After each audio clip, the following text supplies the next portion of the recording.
Namo tassa bhagavato arahato sama sambuddhassa. Namo tassa bhagavato arahato sama sambuddhassa. Namo tassa bhagavato arahato sama sambuddhassa. Idhanandati peccanandati kata punyo upayatanandati punyang me katanti nandati piyo nandati sugating gatoti.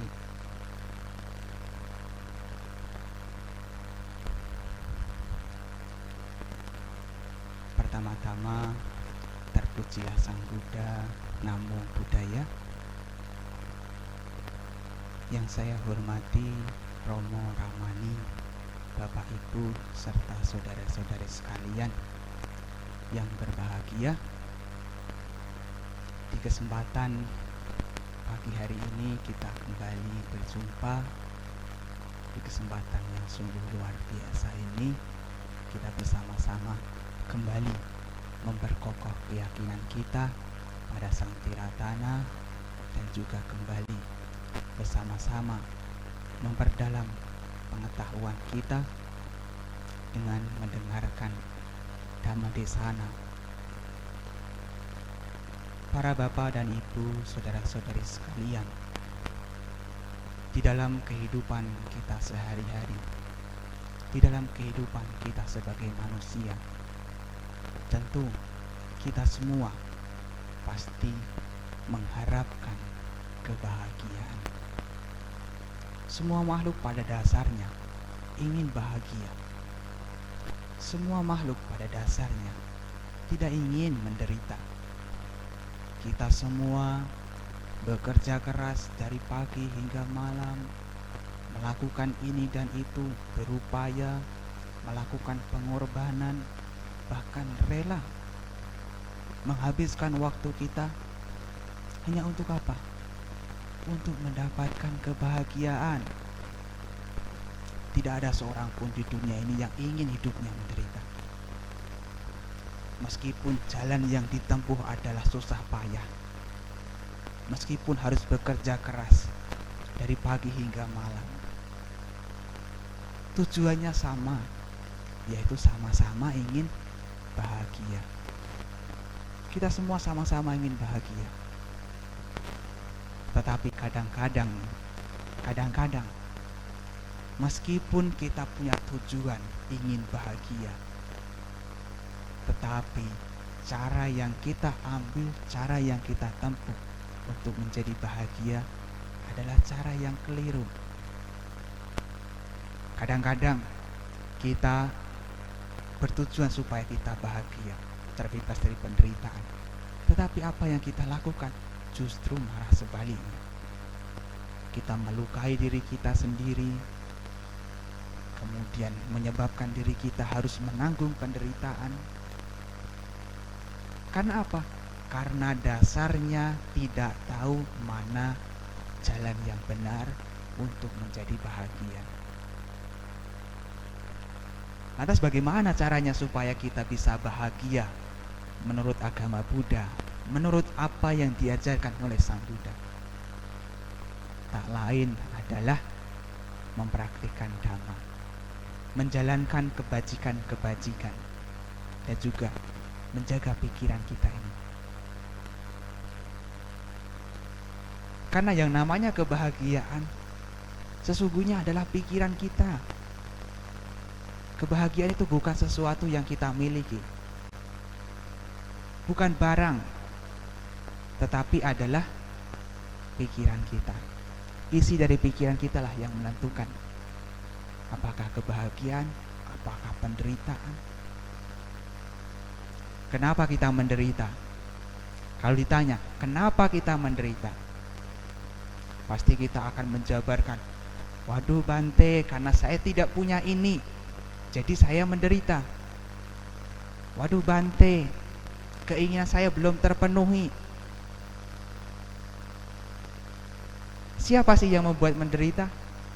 Ya pikiran kita sendiri. Maka jangan salahkan orang lain, jangan salahkan keadaan ketika harus berhadapan pada sesuatu yang membuat diri kita menderita. Memang kita punya harapan, tetapi keadaan punya kenyataan. Iya kan? Kita punya harapan, kita boleh memang punya harapan-harapan, kita punya keinginan-keinginan. Tetapi kalau itu tidak didasari dengan kebijaksanaan, apa yang kita harapkan akan menjadi sebab dari penderitaan kita. Kenapa kita tidak bisa bahagia? Ya karena kebanyakan orang tidak mau bahagia atau tidak ngerti caranya bahagia. Padahal bahagia itu sederhana. Sebagaimana orang yang seringkali bilang bahwasanya bahagia itu sederhana. Caranya bagaimana? Ubahlah pikiran kita. Ubahlah pikiran kita di dalam memandang kenyataan. Memang kadang-kadang kenyataan tidak seperti apa yang kita harapkan. Kenyataan berbanding terbalik dengan apa yang kita harapkan. Tetapi kalau kita bisa menghadapi itu semua, bisa menerima kenyataan, artinya kita bisa membuat diri kita tetap tidak terseret pada penderitaan. Maka dari itu, seringkali yang membuat diri kita menderita dan tidak bahagia adalah pikiran kita sendiri. Maka apa yang dinasihatkan Sang Buddha harus senantiasa kita ingat, bahwasanya kebahagiaan dan penderitaan adalah respon kita. Kenyataan boleh berbeda, tetapi kalau respon kita memiliki respon yang baik terhadap apa yang terjadi, kita bisa menerima segalanya dengan lapang dada, dengan keikhlasan, maka kita tetap bisa menjalani semua ini dengan bijaksana. Bahagia bukan tentang apa yang terjadi pada diri kita. Bahagia bukan tentang apa yang terjadi pada diri kita, tetapi adalah bagaimana kita bisa memberikan respon terhadap apa yang terjadi. Respon kita terhadap apa yang terjadi itulah yang menentukan bahagia atau derita yang kita alami. Sekarang kalau saya tanya, apakah masih mau menderita? Tentu tidak. Kenapa masih saja menderita? Ya karena masih belum bisa mengubah mindsetnya, masih belum bisa mengubah pikirannya. Jangan berpikir untuk mengubah keadaan, jangan berpikir untuk mengubah kenyataan. Ubahlah bagaimana kita bisa menghadapi kenyataan itu. Tidak usah muluk-muluk, tidak usah berpikir untuk mengubah dunia. Ubahlah cara pandang kita melihat dunia, karena itu adalah cara bijaksana. Maka banyak orang seringkali mengumpamakan, tidak usah membuat seluruh dunia ini menjadi hijau. Kalau ingin semuanya terlihat hijau, cukup pakai kacamata hijau. Sama di sini. Tidak usah membuat orang lain atau seluruh dunia ini menjadi berubah sesuai dengan keadaan kita, sesuai dengan keinginan kita. Cukup ubahlah keinginan kita agar bisa selaras dengan kenyataan. Cukup ubahlah cara pandang kita melihat dunia, melihat kenyataan. Karena itulah yang akan membuat diri kita bisa menghadapi kenyataan dengan baik. Karena kebahagiaan dan penderitaan bukan tentang apa yang terjadi pada diri kita, tetapi adalah bagaimana kita memberikan respon terhadapnya. Siapa yang menentukan respon itu? Tentu adalah diri kita. Maka kalau kita ingin hidup bahagia, diri kitalah yang harus menentukan. Diri kita menentukan apakah mau bahagia atau menderita. Tapi seringkali karena kita tidak tahu, karena kita mudah terombang-ambing dengan keadaan, maka yang terjadi adalah kita turut hanyut bersama dengan keadaan. Kita turut hanyut bersama dengan penderitaan. Kita menjadi terpuruk, terbawa pada penderitaan. Ya, memang itu tidaklah mudah, tetapi apabila kita upayakan, kita senantiasa berlatih menjaga pikiran kita, maka kita akan bisa menghadapi kenyataan dengan baik. permasalahan-permasalahan hidup yang kita hadapi di dalam kehidupan kita sehari-hari, toh nanti juga akan ada waktunya untuk berakhir. Maka dari itu, para bapak dan ibu, saudara-saudari sekalian, kalau ingin hidup bahagia, pertama adalah harus bisa mengubah pikiran kita. Jangan mengubah kenyataan, jangan mengubah yang di luar, cukup ubahlah cara berpikir kita melihat kenyataan. Para bapak dan ibu, saudara-saudari sekalian, Sang Buddha mengajarkan kepada kita bahwasanya supaya kita bisa bahagia di sini saat ini dan juga bahagia di kehidupan mendatang adalah dengan melaksanakan Dhamma, adalah dengan mempraktikkan kebajikan-kebajikan. Sebagaimana yang tadi sudah saya kutip, bahwasanya idanandati pecanandati kata punyo ubayatanandati. Di kehidupan saat ini ia bergembira, ia berbahagia. Di kehidupan selanjutnya ia juga bergembira. Pelaku kebajikan akan berbahagia di kedua alam. Punyang me katantinandati dionandati sugatin kata. Menyadari bahwa saat ini sudah melakukan kebajikan, ia bergembira. Apalagi nanti setelah terlahir di alam surga, terlahir di alam bahagia, maka kebahagiaannya akan menjadi lebih. Maka untuk berbahagia di sini dan saat ini dan juga berbahagia di kehidupan mendatang, kita harus bisa melakukan kebajikan-kebajikan.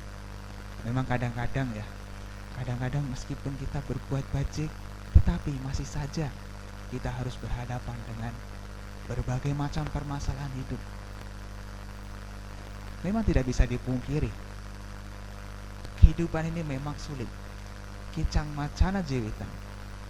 Kehidupan kita memang sulit. Kehidupan sebagai manusia itu harus berhadapan dengan berbagai macam permasalahan. Tapi apapun masalahnya pasti akan berakhir. Kan katanya segala sesuatu tidaklah kekal.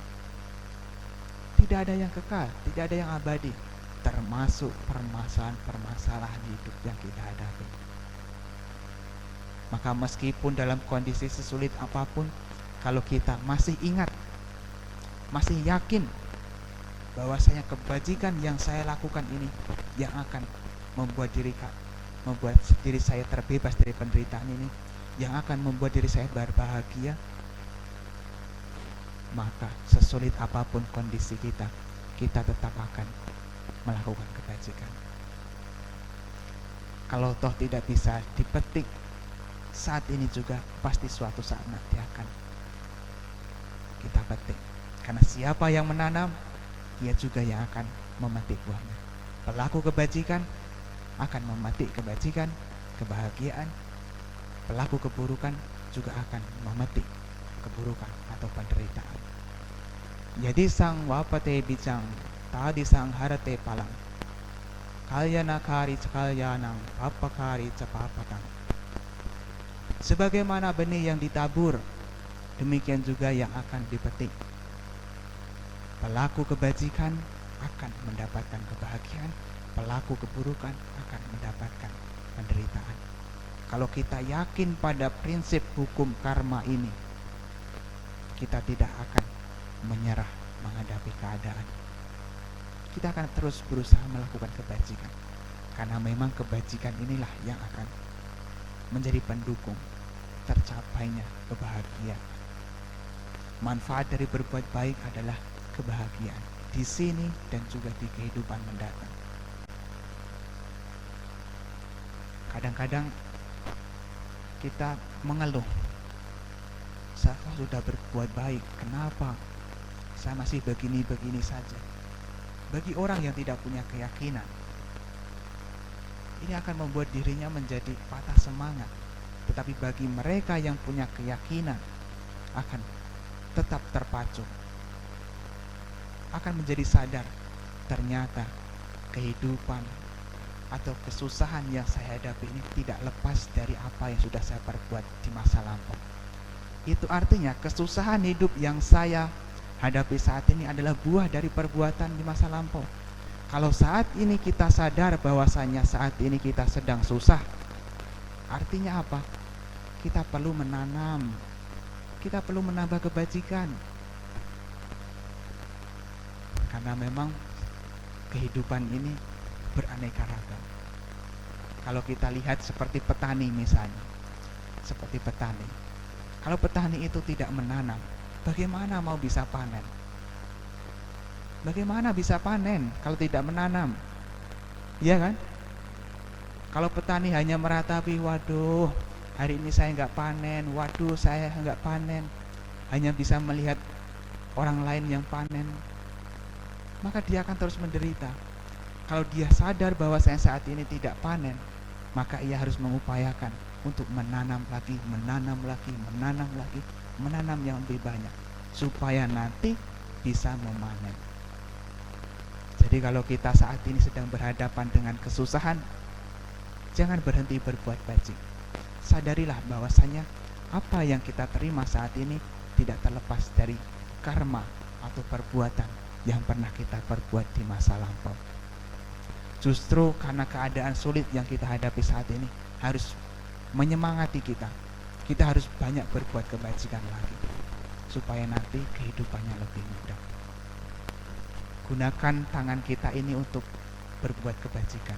Gunakan jasmani ini untuk berbuat kebajikan. Gunakan kesempatan yang ada untuk berbuat kebajikan.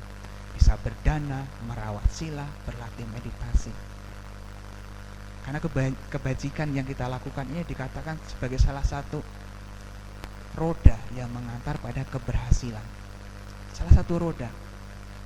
Kenapa kehidupan manusia berbeda-beda? Ada yang begitu mudah terlahir di keluarga berada, dengan semua serba ada.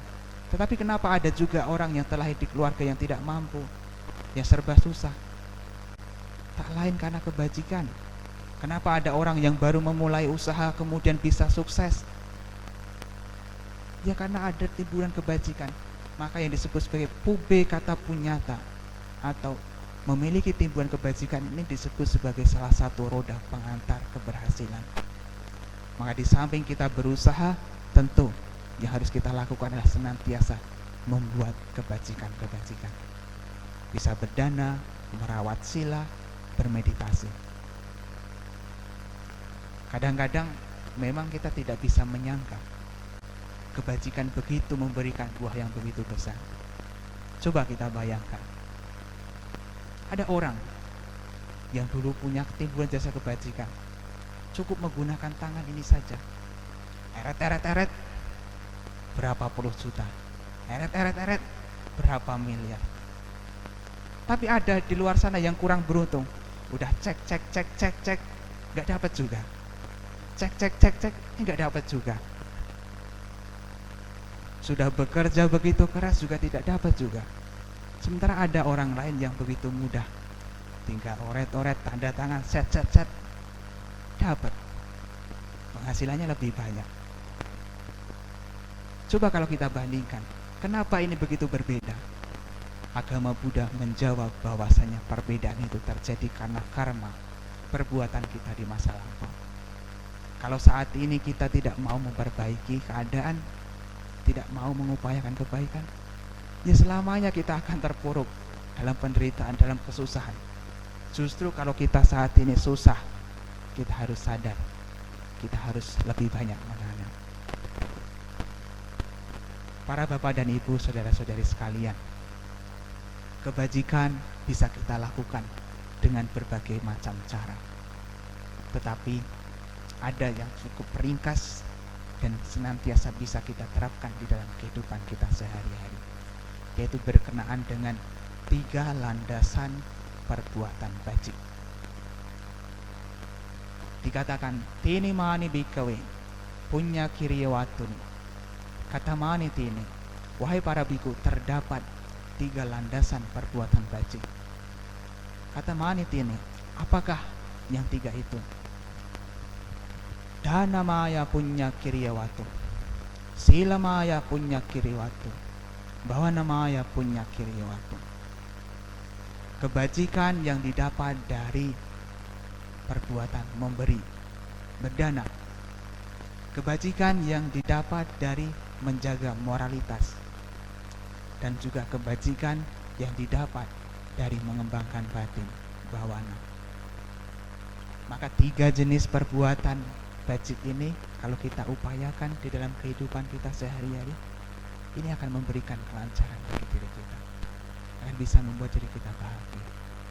Karena sebagaimana dikatakan tadi, idanandati pecanandati, kata punyo ubayatanandati. Di kehidupan saat ini ia berbahagia, di kehidupan selanjutnya ia juga berbahagia. Pelaku kebajikan berbahagia di kedua alam. Artinya apa? Kalau kita bisa melaksanakan memberi, tidak harus banyak. Memberi tidak harus banyak, tidak harus materi. Bisa memberi sebisanya.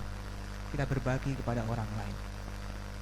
Sesungguhnya ketika kita berbagi, kita berdana menolong orang lain, manfaat terbesar yang didapat bukan orang yang menerima, tapi adalah mereka yang berbuat, yang melakukan itu. Memang di masyarakat kita menjumpai, kalau menerima itu senang. Kalau ditanya lebih suka memberi atau menerima, pasti akan menjawab menerima. Tapi sadar tidak? Sadar tidak bahwasanya apa yang kita terima tidak terlepas dari apa yang pernah kita berikan, tidak terlepas apa yang pernah kita perbuat. Kalau kehidupannya hanya cuma menerima,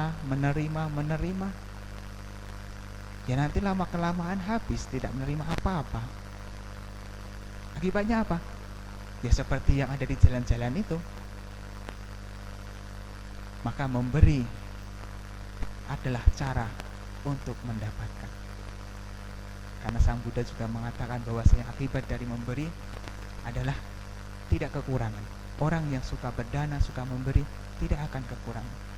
Kalaupun ia akan menghadapi kesulitan, kesulitannya tidak akan lama, karena ia sadar adalah akibat dari perbuatan. Memberi itu adalah memberikan kemudahan. Yang kedua adalah menjaga sila.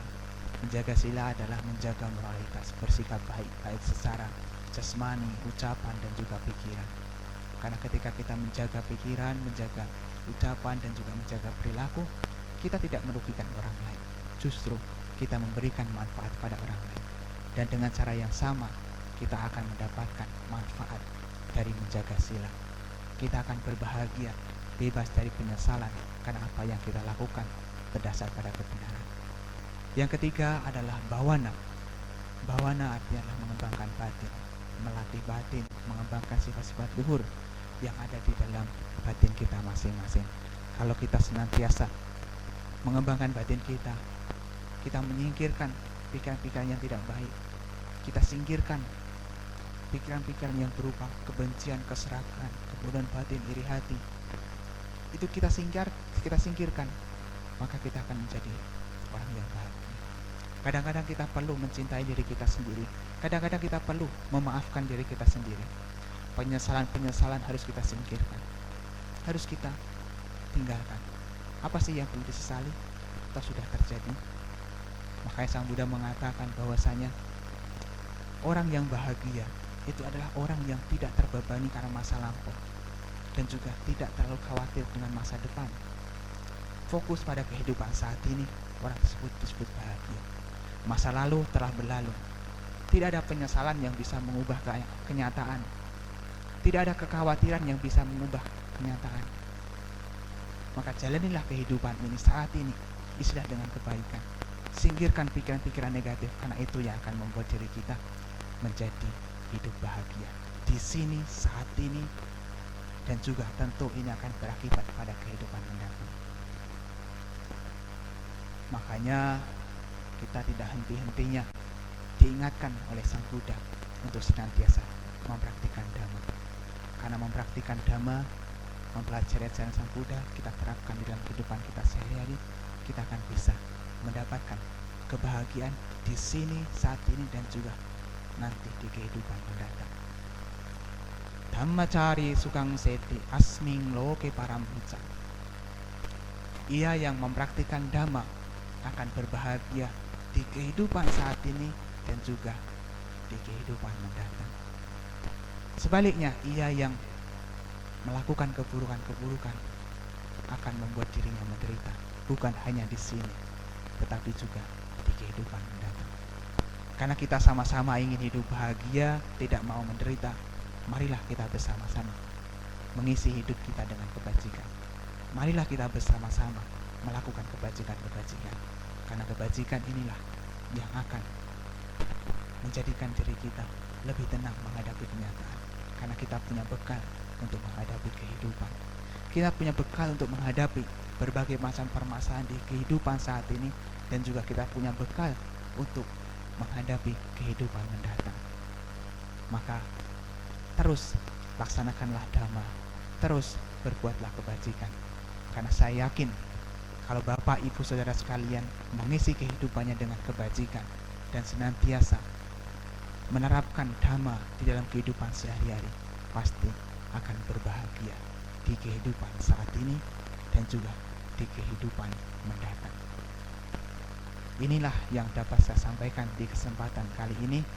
Semoga apa yang telah saya sampaikan di sini dapat memberikan manfaat, dapat memberikan wawasan serta pengetahuan bagi para bapak dan ibu saudara sekalian, agar senantiasa bisa menerapkan dhamma yang indah ini di dalam kehidupan sehari-hari. Sekian yang dapat saya sampaikan. Semoga kita semua senantiasa maju di dalam dhamma. Semoga semua makhluk hidup berbahagia. Sabbe sata bhavantu sukhitata. Semoga semua makhluk hidup berbahagia.